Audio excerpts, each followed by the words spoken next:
मुमिनीन अजरन अज़ीमा। सदक़ल्लाहु मौलानल अज़ीम।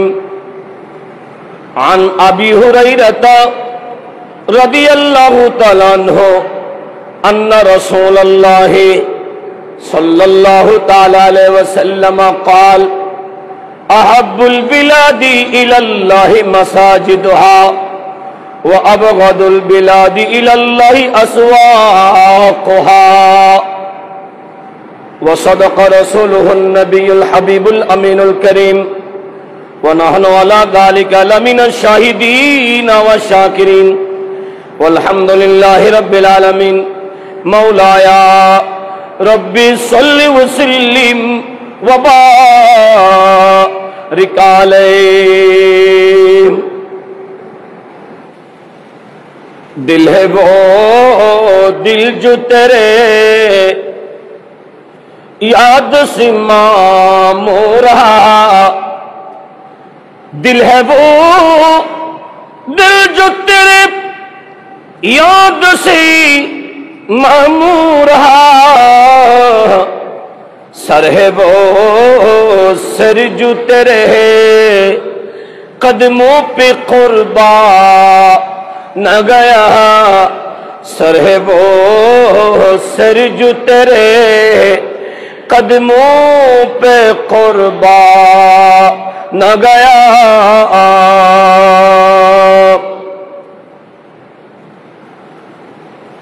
पवित्र माहे जिलहज्जा शरीफेर प्रथम जुमार दिन सैयदुल अय्याम दिनेर भितरे सेरा दिने सैयदुना आदम अलैहिस सलामेर जन्मदिन, सैयदुना आदम अलैहिस सलामेर इंतिकालेर दिन, सैयदुना आदम एवं अम्माजान हावा अलैहिस सलातु व सलामेर एकत्रित हওয়ার दिन। এই মহান দিনে জুমা পড়ার মানুষে 80 বছরের সগীরা গুনাহ মাফের লক্ষ্যে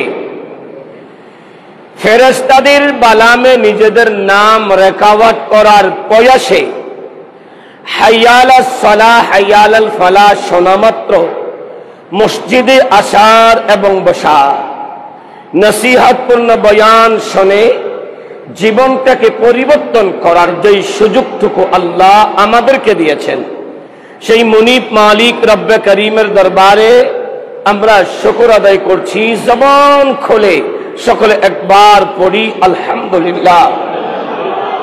সাথে সাথে যে নবী না হলে সৃষ্টির কিছুই হতো না, যেই নবীকে আল্লাহ লকব দিয়েছেন ওয়ামা আরসালনাকা ইল্লা রাহমাতাল লিল আলামিন, সেই নবী রহমতের খাজিনা নূরে মুজাসসাম নবী মুহাম্মদুর রাসূলুল্লাহ সাল্লাল্লাহু তাআলা আলাইহি ওয়াসাল্লাম রওজি পাক সোনার মদিনা জানাই লক্ষ কোটি সালাত ও সালাম।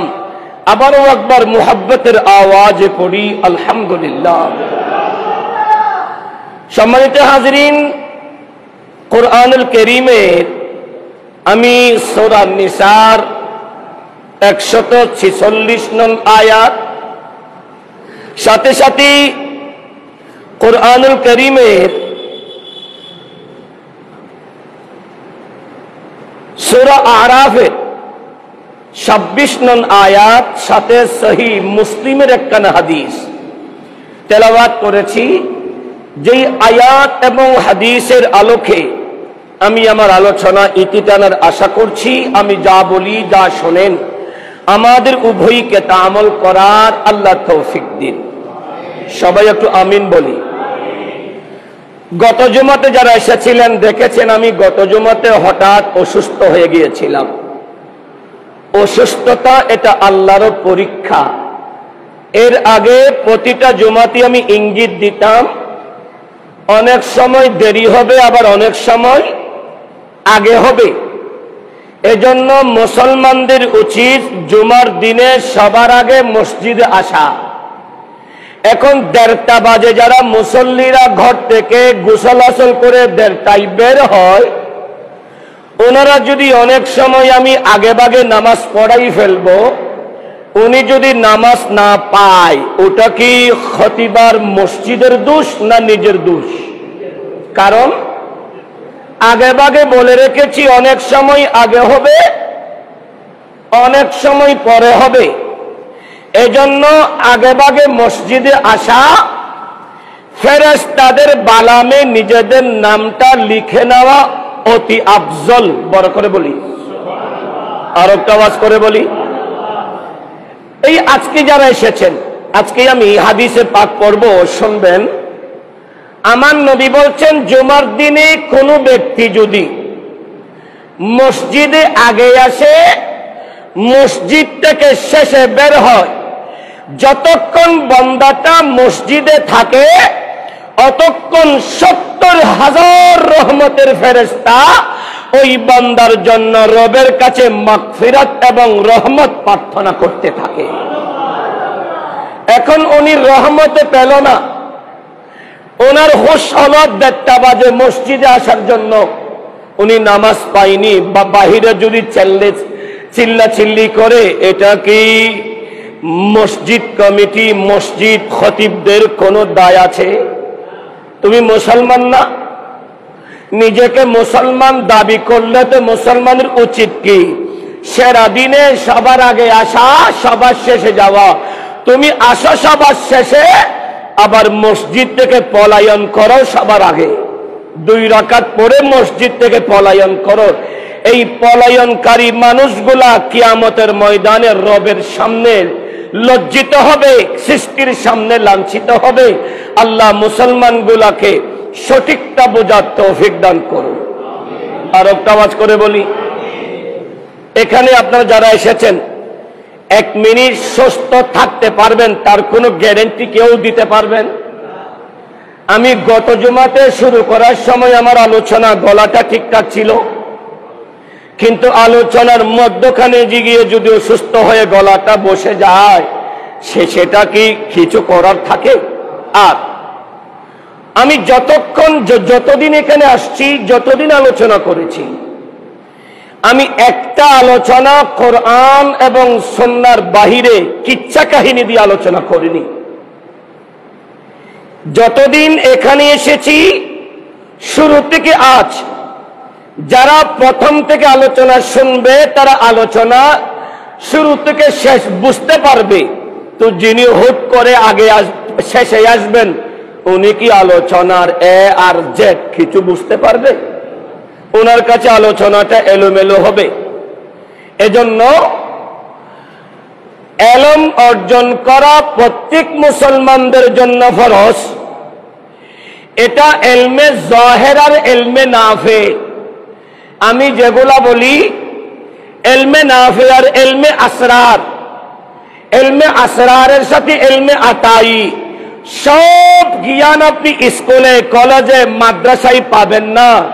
কিছু দিনই ইলম এইরকম বড় বড় মাহফিলে জমাতে হয়, এগুলা শোনার জন্য আগে ভাগে মসজিদে আসতে হয়। বড় করে বলি প্রিয় হাজরিন, এজন্য সমালোচনা করাটা সহজ, কিন্তু সমাধান করাটা কঠিন। কারো বিপক্ষে বলাটা সহজ, পক্ষে নেওয়াটা কঠিন। কারণ হকের পক্ষে যিনি থাকবেন, তার পক্ষে রব আল্লাহ এবং রসুল থাকবেন, আর হকের বিপক্ষে যিনি যাবেন, তার সাথে শয়তান এবং জাহান্নামের অনুসারীরা থাকবেন। এখন মুসলমানদের উচিত দুটা থেকে একটাকে বেছে নেওয়া, হক আর না হক। হকের পক্ষে থাকলে কঠিনতম কঠিন হবে, আর না হকের সাথে থাকলে জান্নাত সামনে থাকবে। ইমাম হুসাইন সেটা শিক্ষা দিয়েছিল। হুসাইনকে বলেছিল, আপনাকে বাড়ি দেব, গাড়ি দেব, রাজপ্রসাদ দেব, যা চান তা দেব। হুসাইন বলে, সব কুছ मेरे नबी ने मुझे दे दिया, मैं तो जन्नत का मालिक बन गया, इसलिए जन्नत नहीं चाहिए, दौलत नहीं चाहिए, दुनिया की दौलत नहीं चाहिए। अरे हुसैन तो क्या चाहिए?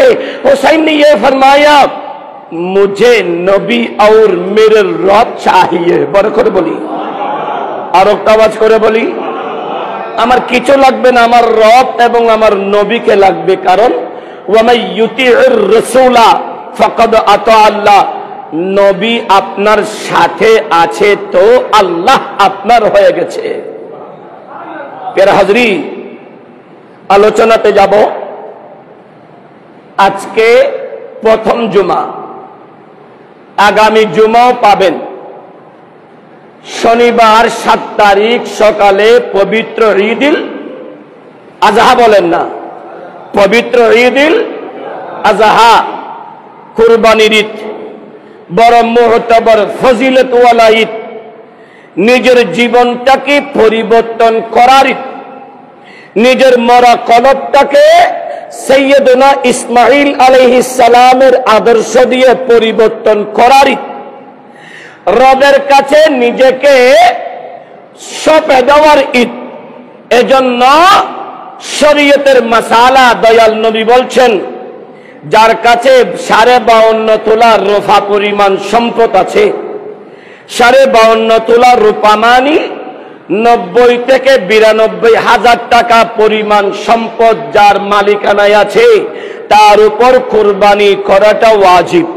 তার উপর কুরবানি করাটা ওয়াজিব এখন প্রশ্ন আমার কাছে 90,000 টাকা আছে তো আমি কি গরু দিয়ে করব আমার নবী বলছেন উম্মত তোমার কুরবানিতে আল্লাহ গরু দেখে না রক্ত দেখে না তোমার কিছু দেখে না তোমার কলবের খুলুসিয়ত আর নিয়তটাকে আল্লাহ দেখে বড় করে বলি এজন্য 7 জনে মিলে একটা গরু নিয়ে 7 ভাগ করে 15,000 টাকা করে দিয়ে 7-15 যা হয় এটা দিয়ে গরু কিনে এক হিচ্ছা রবের নামে কুরবানি দিলেও ওয়াজিব আদায় হবে অতটুক নেই 7,000 আর 5,000 টাকা দিয়ে 1 বছর অতিবাহিত হয়েছে এরকম একটা ছাগল নিয়ে রবের নামে কুরবানি দিলেও হবে কারণ আমার রবের হাবিবে মুস্তাফা সাল্লাল্লাহু আলাইহি ওয়াসাল্লামের কাছে প্রশ্ন করেছেন ইয়া রাসূলুল্লাহ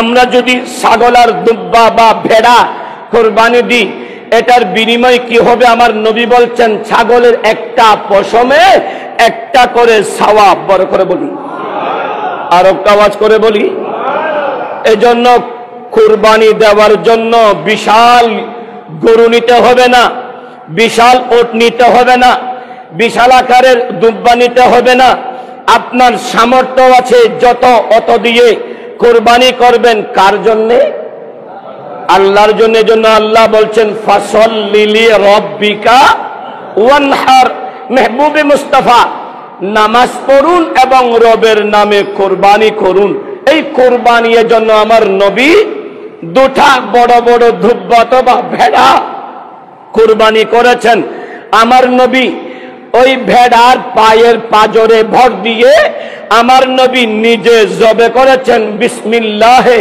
ওয়াল্লাহু আকবার বলে আমার নবী বলছেন আমার উম্মতের ভিতরে যারা কুরবানি দিতে পারেনি তাদের জন্য একটা আর একটা আমি নবীর জন্য বড় করে বলি আর একটা আওয়াজ করে এজন্য কুরবানিটা আসছে কুরবানিটা গোশত দেখতে হবে না আমার নবী বলছেন সুন্দরটা দেখো সিংওয়ালা দেখো পরিষ্কার দেখো ভালোটা নাও আল্লাহর নামে জবে করো কারণ তুমি যখন রবের নামে জবে করেছো ওই জবে হওয়ার পরেই রক্ত প্রবাহিত হওয়ার আগেই তোমার কুরবানি রবের দরবারে কবুল হয়ে গেছে এজন্য কুরবানিটা 7 তারিখ 6 তারিখে আরবে হবে মক্কাতুল মুকাররমাতে শুক্রবার পড়েছে ওখানে আমি তো মনে মনে খুশি হয়েছিলাম হয়তো শুক্রবারে আমাদের এখানে ঈদ হবে কারণ আরবের হাজিরা শুক্রবার জুমা পাবে কত ভাগ্যবান তো আমরাও পাবো কিন্তু এরা ঈদের দিনটা কুরবানির দিন পেয়েছে আমরা তারপরের দিন শনিবারে আমরা কুরবানি দেব আল্লাহর জন্য সম্মানিত হাজরিন রহমতের বারিশ আরম্ভ হয়েছে চলতেই থাকবে। এখন 3, 4 নম্বর 5 নম্বর সংকেত আপনার বলা হচ্ছে, যতই সংকেত আসুক, যতই কিছু আসুক, আমাদের আপনাদের রক্ষাকর্তা পালনকর্তা কে? একটু সবাই বলি কে? ইনি আমাদেরকে রক্ষা করবেন। উনি যদি মারে, সামান্য সাইকেলের সাথে ধাক্কা খেয়েও মারা যায়। আবার উনি যদি রাখে, গাড়ির তলায় চাকা পিষ্ট হয়ে পা চলে গেছে, হাত চলে গেছে, তারপরও আল্লাহ তাকে রেখে দিয়েছেন। বড় করে বলি। ওই দিন আমি একজন ওই মানুষকে দেখতে গিয়েছিলাম। ওনাকে সন্ত্রাসীরা 178টা খুব দিয়েছে, পা 2টা থেতলা হয়ে গেছে, হাড়গুলা ভেঙে ভেঙে চুরি চুরি হয়ে গেছে, সিনার হাড্ডিগুলা ভেঙে গেছে। ওনাকে যখন মেডিকেলে নেওয়া হয়েছে, কেউ বলেছে মরা, কেউ বলেছে এখনো রাখেন আইসিইউতে। এই ওনাকে 1 মাস আগে ওনাকে আঘাত করা হয়েছে। গত 2 দিন 3 দিন আগে যখন গিয়েছি, দেখছি উনি সুন্দর সুন্দর কথাও বলতেছে, আবার একটু একটু হাঁটার জন্য চেষ্টাও করতেছে। তাহলে ওনাকে রেখেছেন কে? এই আল্লাহর উপর অগাধ আস্থা রাখুন। আর আলোচনা বোঝার জন্য সবার আগে আসুন। যত আগে আসবেন, কি নিয়ে আলোচনা করছি সেটা আমি শুরুতেই আলোচনা করি। যেটা বাকি থাকে সেটা আগামী জুমায় বলবো, সেটাও আমি বলে দিই। তো আপনি শুধু যেটা আজকে বাকি থাকবে আগামী জুমায় বলবো, এটা শুনেছেন, এর আগের আলোচনা শোনেন নাই, এই জন্য বুঝতেও পারবেন না। এই জন্য হ্যাঁ, যদি আমাদের মুসল্লিগুলা বলে কোরআন সুন্নাহ লাগবে না, কিচ্ছা কাহিনী দিয়ে আমাদেরকে হাসাবেন আর আমাদেরকে কাঁদাবেন, এটা যদি বলেন, তাহলে ওই রকম কিচ্ছা কাহিনী, এত সুন্দর সুন্দর বানাওটি কিচ্ছা আছে, যেই কিচ্ছাগুলা বললে হাসতে হাসতে, আপনি ইউটিউবে আপনি দেখেন না, হাসতে হাসতে পেটের ওই নারী বুড়েগুলা বের হওয়ার সময় হয়ে গেছে, কাঁদতে কাঁদতে বেহুশ হয়ে গেছে। ওই রকম আমি হাসাতেও পারি, কাঁদাতেও পারি, কিন্তু এটা জুমার দিন রবের ফেরেশতারা রেকর্ড করছে। এটা জুমার দিন, এটা রব্বে করিমের হাবিবে মুস্তাফা দেখছে। এটা জুমার দিন, বান্দার 80 বছরের সগীরা গুনাহ মাফের দিন। এজন্য সবার মুখে মুখে হাদিস পড়ায়, সবার মুখে মুখে বলি সাল্লাল্লাহু আলাইহি ওয়াসাল্লাম, যাতে বান্দাগুলা এসেছিল গুনাহ নিয়ে, যাবে মসজিদ থেকে 80 বছরের সগীরা গুনাহ মাফ করিয়ে। বড় করে বলি। যদি লোভের আশাই করতাম, বেতন এবং যদি সবার থেকে পকেটে টাকা নেওয়ার আশা করতাম, বিভিন্ন ডিজাইনের আলোচনা করে আমার পকেট ভর্তি করতে পারতাম, কিন্তু ওরকম চাই না। কারণ আমি মনে করি আমার রব আমাকে যতটুক বলাবেন আমি অতটুক বলবো। পৃথিবীর কারো ক্ষমতা নেই বান্দাকে রবের থেকে আলাদা করা। হ্যাঁ, বান্দা আলাদা হয় যখন বান্দা রবকে ছেড়ে দেয়। বড় করে বলি নাউজুবিল্লাহ। আসুন আয়াতে যাই। আল্লাহ বলছেন, ইল্লাল্লাযীনা তাবু ওয়া আসলাহু ওয়া আতাসিমু বিল্লাহি ওয়া আখলাসু দীনাহুম লিল্লাহ। আল্লাহ বলছেন, এ মেহবুবে মুস্তাফার উম্মত, আমার বান্দারা, সেই সব লোক যারা তওবা করেছে এবং নিজেকে সংশোধন করেছে। কি নিয়ে? নিজের অহংকারকে সংশোধন করেছে, আত্মা অহমিকাকে সংশোধন করেছে, গর্ব করাকে সংশোধন করেছে, পরনিন্দা করাকে সংশোধন করেছে, গীবত করাকে সংশোধন করেছে, মানুষের ক্ষতি সাধন করাকে সংশোধন করেছে। আমার রব্বে করিম বলছেন, ওই ব্যক্তি যখন নিজেকে সংশোধন করেছে, আল্লাহর রজ্জু তথা আল্লাহর রশি তথা হাবিবে মুস্তাফা আদর্শকে আঁকড়ে ধরেছে এবং হাবিব মুস্তাফা যেই দিন ইসলাম এনেছেন, নিজেদের দিনকে শুধু রব্বে করিমের উদ্দেশ্যে উঠাকে নিজের জীবনে করে নিয়েছে, এবং তবে তারা মুমিনগণের সাথে রয়েছে। বড় করে বলি, আর আওয়াজ করে বলি। আয়াতের অর্থ আগে অন্তর দিয়ে বুঝেন। প্রথম আল্লাহ বলছেন, যারা তওবা করেছে, তুবু ইলাল্লাহি তাওবাতান নাসুহা, পরিপূর্ণভাবে তওবা করেছে। তওবা যিনি করবেন, তার জীবনটা যেমন ময়লা হয়েছে, সার্ফ এক্সেল দিয়ে ধোয়ার পরে যেমন পরিষ্কার হয়, যেই ব্যক্তি রবের দরবারে, রবের ঘরে তওবা করেছে, আল্লাহ তাকে মাসুম করে দিয়েছে। আর একটা আওয়াজ করে বলি। যেমন এখন হাজিরা হজে আছেন, এই হাজিগুলাকে যাওয়ার সময় তাদের চেহারা দেখে বিদায় দিয়েছেন।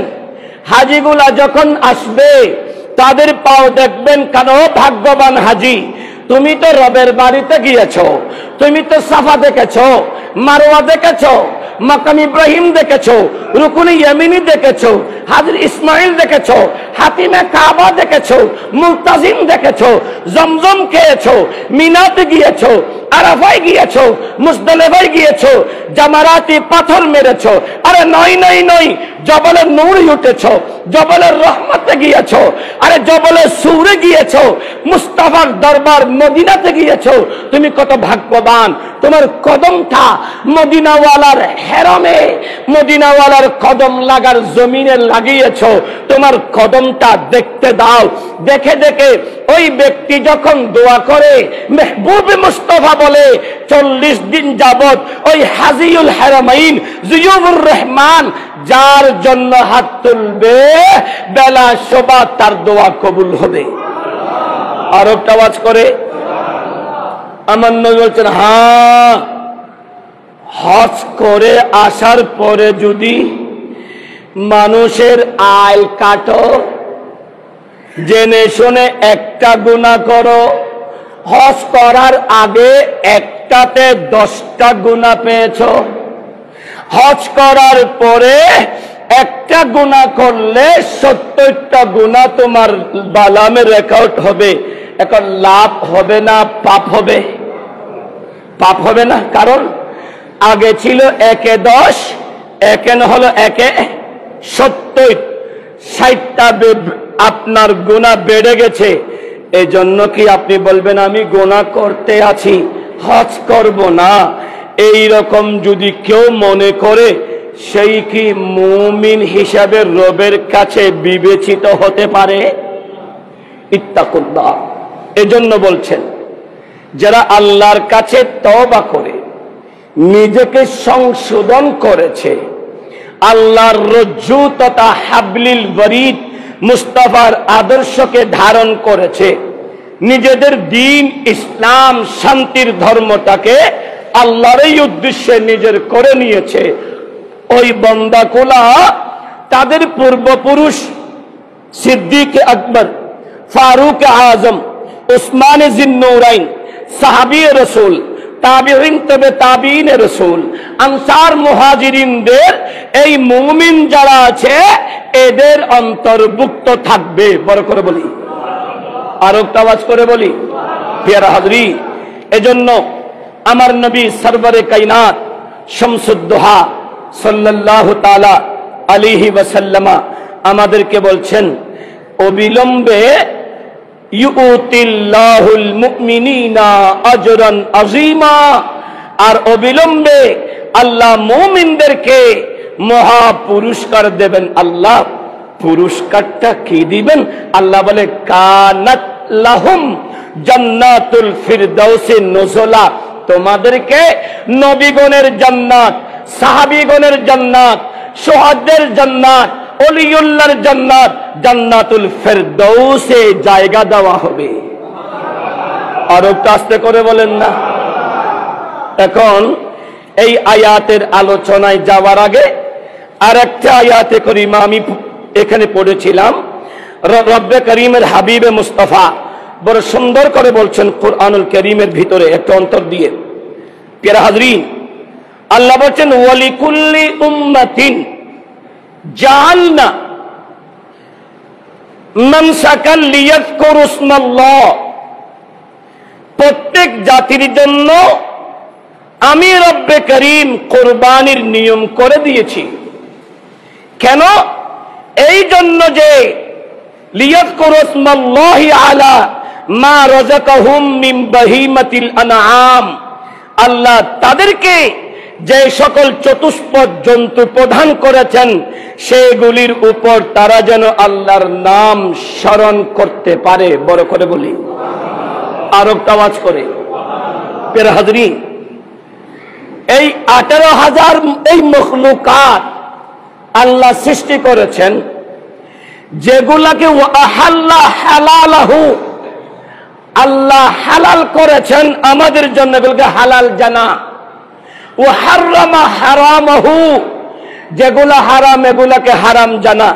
তা হালাল আমার নবী বলছেন উম্মত, গরু হালাল, দুব্বা হালাল, ওট হালাল, ছাগল হালাল, ভেড়া হালাল, আপনার ওট হালাল, মহিষ হালাল। এভাবে যত হালাল বস্তু আছে, এই হালাল বস্তুগুলা খাওয়ার নিয়ত বলেন, রবের সন্তুষ্টির কুরবানির নিয়ত বলেন, আপনি যখন এটা নিয়ে আল্লাহর নামে জবে করতে যাবেন, আমার রব সাথে সাথে আপনার উপর রাজি হয়ে যায়। বড় করে বলি, আর একটা আওয়াজ করে বলি। এখন প্রশ্ন, আমি কি মোরগ দিয়ে কোরবানি করতে পারবো? বলে না। আমার নবী শামসুদ্দোহা আমাদেরকে নির্দিষ্ট করে দিয়েছেন, ছাগল দিয়ে কোরবানি করো। 1 বছর অতিবাহিত হলে এটা শুকনা হোক আর তরু তাজা হোক। নবী বলছেন হ্যাঁ, কোথাও পাচ্ছ না, এমন অবস্থা হয়েছে 6 মাসের ছাগলটা, বকরিটা, ভেড়াটা 1 বছরের মতো মনে হচ্ছে, অর্থাৎ শারীরিকভাবে গঠনের দিক দিয়ে খুবই মজবুত, বড়, শক্তিশালী। যদি শরীরের দিক দিয়ে, যদি গঠন দিক দিয়ে ভালো দেখো, 6 মাসের ভেড়া দুব্বা দিয়েও তুমি কোরবানি দিতে পারবে। বড় করে বলি, গরু হলে 2 বছর লাগবে। 2 বছর হওয়া গরুকে রবের জন্য কোরবানি দাও। নবী বলছেন 3 দিন কোরবানির গোশত খাও, 3 দিন পর্যন্ত খাও, তারপরে খেয়ে না। আবার আমার নবী বলছেন খাও, সংরক্ষণ করো, সরবরাহ করে রেখে দাও, তুমি সেই কোরবানির মাংস খাও। এখনো অনেক জায়গা আছে, আমি ওই দিন একটা মাহফিলে গিয়েছিলাম, তারা আমাকে পেঁয়াজ আর বিভিন্ন জিনিস দিয়ে একটা মাংস বোনা দিয়েছে। বললাম এটা কি? বলে এটা কোরবানির মাংস। তাহলে 1 বছর আগের কোরবানির মাংস এখনো অনেক জায়গাতে আছে, কারণ তারা কোরবানি করেছিল ডিপ ফ্রিজে রাখার জন্য। আর আমার নবী বলে তুমি কোরবানিকে 3 হিচ্ছা করো, 1 হিচ্ছা তোমার জন্য নাও, আরেক হিচ্ছা আত্মীয় স্বজনের জন্য নাও, আরেক হিচ্ছা গরিবদের জন্য নাও। ইয়া রাসূলুল্লাহ, আমার জন্য পিছনের রানগুলা নিব, আত্মীয় স্বজনের জন্য সামনে রানগুলা নিব, আর গরিবদের জন্য বিশাল বিশাল হাড্ডিগুলা নিব, হবে? এই রকম আমার নবী বলে না না না, 3 ভাগ তোমার জন্য যেই রূপ নিয়েছ, আত্মীয় স্বজনের জন্য সেই রূপ নাও, গরিবদের জন্য সেই রূপ নাও। বরাবর 3 ভাগ করে 1 ভাগ তুমি রেখে দাও, আর 1 ভাগ আত্মীয়দেরকে দাও, আর 1 ভাগ গরিবদেরকে দাও। এখন প্রশ্ন, বাংলাদেশের গরিব যারা আছে এরা তো এখান থেকে নিয়ে আপনারা ডিভোয়ার অক্সিজেনে বিক্রি করে ফেলে। এখন কি করা যায়? হায়াতুর রসুলের হাদিস মতে মুহাদ্দিসিন কিরাম বলছেন, তোমার নিয়ত হলো গরিবকে দেওয়া, সেই বিক্রি করুক আর সেই খাক, সেটা তার ইচ্ছা। হ্যাঁ, দেওয়ার সময় চিন্তা ভাবনা করে দাও, দেখে শুনে দাও। টকবকে যুবক সেই কামাই করলে সেই 90,000 টাকা বছরে সেই জমাতে পারত, তাকে দিও না। এমন ব্যক্তিকে দাও যেই ব্যক্তি একেবারে নাজুক অবস্থায় আছে, গরিবী হালতে আছে, ওই ব্যক্তিকে দাও যাতে সেই বিক্রি করবে না, সেটাকে রান্না করে ভালোভাবে খাবে। বড় করে বলি, আর একটা আওয়াজ করে বলি। প্রিয় হাজরি, আসুন আলোচনার দিকে যাব। সময় তো কম, কারণ ওই গত জুমাতে অসুস্থতার কারণে 5 মিনিট 36 সেকেন্ড আগে বাগে শেষ করায় অনেকেই নামাজ পায়নি, চিল্লাচিল্লি করেছে। ওনারা তো সাপ্তাহিক নামাজি, এখন এক সপ্তাহে যদি এই 2 রাকাত নামাজ পড়তে না পারে, গড়ে কি শান্তি পাবে? কাউকে কি মানে কিছু বলা যাবে? এই সব কিছু তখন মসজিদ বা কমিটি এবং খতিবের উপর এসে যায়। খতিবের উপর আর মসজিদ কমিটির উপর এত এত এত তাড়াহুড়া করে কি নামাজ পড়তে হয়? তো অনেক সময় তো দেরি হয়। আবার বলেছিলাম অনেক সময় আগে ভাগে হবে। ওই দিন আমি অসুস্থ ছিলাম, আর অসুস্থতা এটা রবের পক্ষ থেকে দয়া ছিল। মুসলমানও এখনো দেখেন আসেন নাই। আচ্ছা, এখন আপনারা বলেন তো দেখি, যেই মুসলমানগুলা ঘর থেকে এখনো আসতে পারে নাই, এদেরকে কি আমি ঘরে ঘরে গিয়ে অহক্ষ, অশাসা, অবাদ্দা বলে বলে ডেকে ডেকে আনতে হবে? জুমা যার উপর ফরজ, নামাজ যার উপর ফরজ, ওনাকে তো আসতেই হবে। না আসলে গুনাহগার কে হবে? উনি নিজেই হবে। এজন্য যিনি আসবে তিনি রবকে রাজি করবে, যিনি আসবে না তিনি রবের অসন্তুষ্টি অর্জন করবে। ওনার হিসাব উনি দেবেন, আর আপনাদের হিসাব আপনারাই দিবেন। কারণ পৃথিবীতে সব জায়গা দামি জায়গা না, দামি জায়গা এটাই। হাদিসে পাক একটা হাদিস সবাই পড়েন তো। আন আবি হুরাইরাতা রাদিয়াল্লাহু তাআলা আনহু আন্না রাসূলুল্লাহি সাল্লাল্লাহু তাআলা আলাইহি وسلم قال أحب البلاد إلى الله مساجدها وأبغض البلاد إلى الله أسواقها মুমিনু আমার নবী সরওয়ারে কায়নাত শামসুদ্দোহা সাল্লাল্লাহু তাআলা আলাইহি ওয়াসাল্লামের সাহাবা সাইয়্যিদুনা আবি হুরায়রা থেকে বর্ণিত, তিনি বলেন আমার নবী শামসুদ্দোহা সাল্লাল্লাহু তাআলা আলাইহি ওয়াসাল্লাম ইরশাদ করেছেন, উম্মু শুনো শুনো, রব্বে করিমের কাছে সবচেয়ে প্রিয় জায়গা হলো মসজিদ সমূহ। বড় করে বলি সুবহান। আল্লাহর কাছে সবচেয়ে প্রিয় জায়গা হলো মসজিদ, আর সবচেয়ে খারাপ জায়গা হলো বাজার সমূহ। বড় করে বলি নাউজুবিল্লাহ। আসুন এই হাদিসের আলোকে আলোচনায় যাব। আমার নবীর সাহাবা পড়েন না, আন আবি উমামাতা রাদিয়াল্লাহু তাআলা আনহু قال إن حبرا من اليهود سأل النبي صلى الله تعالى عليه وسلم أي البقاع خير فسكت عنه। মুমিনু আমার নবী শামসুদ্দোহা সাল্লাল্লাহু তাআলা আলাইহি ওয়াসাল্লামের কাছে একজন ইহুদিদের আলেম এসে আমার নবীর কাছে জিজ্ঞেস করলেন। ইহুদিদের আলেম শুধু মুসলমানদের আলেম আছে তাই নয়, খ্রিস্টানদের মধ্যেও ফাদ্রি এদের আলেম আছে, হিন্দুদের মধ্যে ব্রাহ্মণ আছে। এভাবে ইহুদিদের একজন বিজ্ঞ মানুষ আমার নবীর কাছে এসে প্রশ্ন করলেন, ইয়া রাসূলুল্লাহ আইয়ুল বিকায়া খায়রুন ফাসাকাতানহু, নবীজি এই পৃথিবীতে কোন জায়গা সবচেয়ে উত্তম? বড় করে বলি, আর একটু আওয়াজ করে।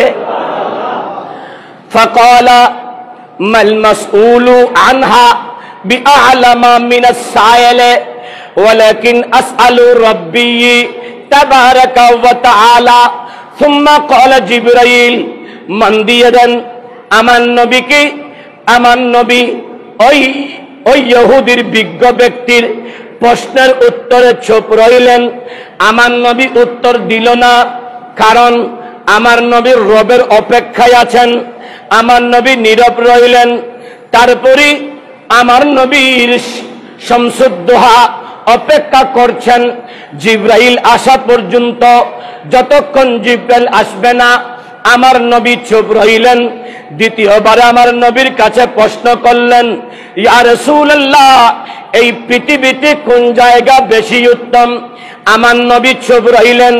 জিবরাইল এসে আমার নবীকে বললেন, রব্বে করিম বলছেন, আই হাবিব মুস্তাফা, আমার রব আমি জিবরাইলের মাধ্যমে আপনাকে বলতে বলছেন, ইয়া রাসূলুল্লাহ এই পৃথিবীর ভিতরে সবচেয়ে দামি জায়গা, সম্মানের জায়গা, ইজ্জতের জায়গা হলো মসজিদ। বড় করে বলি, আর একটু আওয়াজ করে। এখন মসজিদটা কি রকম?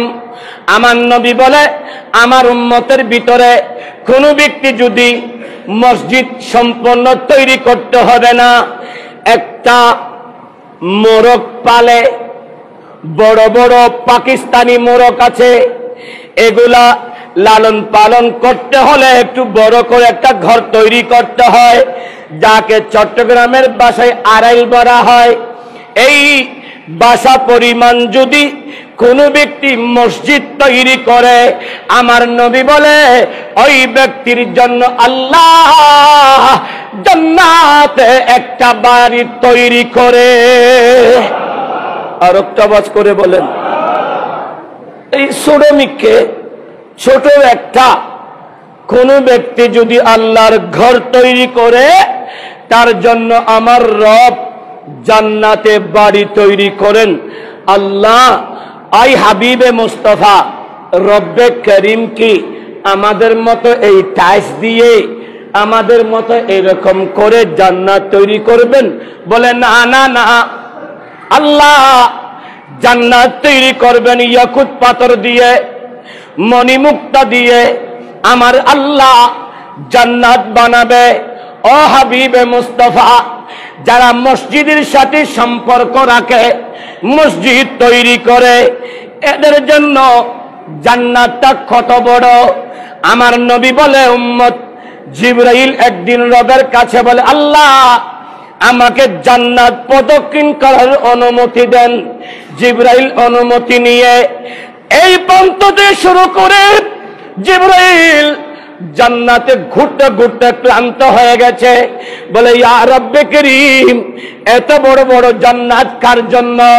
আমার রব্বে করিম হাবিবে মুস্তাফার মাধ্যমে বলে, যারা দুনিয়াতে রবের সন্তুষ্টি অর্জন করার জন্য হাবিবে মুস্তাফার আদর্শ গ্রহণ করে, 5 ওয়াক্ত নামাজ আদায় করে, কোরআন তেলাওয়াত করে, মা বাবার খেদমত করে, প্রতিবেশীর হক আদায় করে, আত্মীয়তার হক আদায় করে, গরিব মিসকিন ফকিরের মাথার উপর হাত বুলিয়ে দেয়।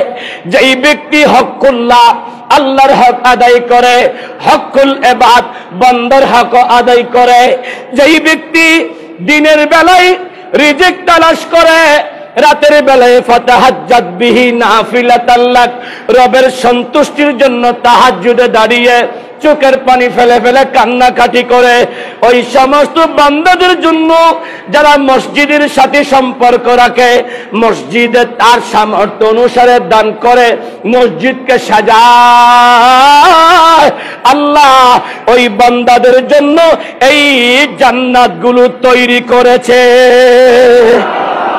আর একটা আওয়াজ করে বলেন, যারা আল্লাহর রাস্তায় খরচ করে, এজন্য আমার নবী শামসুদ দোহা বলছেন, মন দিয়ে আমার নবী বলছেন, যে ব্যক্তি একটা মসজিদ তৈরি করে দিল, মসজিদ তৈরি সেই করলো না, সবাইকে নিয়ে, এলাকার ছোট বড় সবাইকে নিয়ে বলে বলে মসজিদ তৈরি করলো, ওই বান্দাগুলার জন্য রব্বে করিম জান্নাত তৈরি করেছেন। আর একটা আওয়াজ করে বলেন, প্যারা হাজরিন, এজন্য ওই মসজিদে শুধু খতিবরা টাকা তুলবে এটা না, খতিবদের কাজ হলো একবার দুইবার তিনবার মসজিদের কাজের জন্য বলবে। আপনি তো মুসলমান, আপনার কাজ হলো আপনার জান্নাতটা আপনাকে তালাশ করা। আপনি মসজিদের সাথে সম্পর্ক, জুমার দিনে এসে আপনি 50 আর 100 করে দেন, একটিবার চিন্তা করে দেখেন আপনার পকেটে টাকা থাকে না। হুজুর টাকা নিয়ে বের হয়েছি 5000, আসার সময় মাত্র 50 টাকা আছে, 4950 খরচ হয়ে গেছে, এগুলো তো খরচ করেছেন।